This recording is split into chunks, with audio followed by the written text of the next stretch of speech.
Okay, we're going to use the Ryobi portable pressure washer, which is hooked up to the hose, so it's semi-portable, but it does have a bucket attachment. And the mister, this has soap in it to clean our 300ZX. So let me, alright, so let me soak the hood first. Okay, the hood is soaked. Alright, let's pressure wash.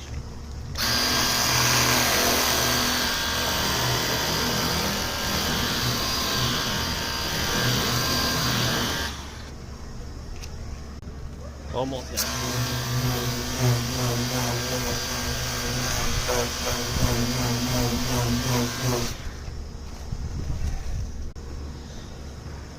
Man, it looks really good wet.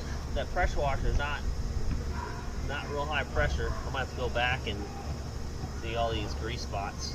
I'd use a sponge and work with that.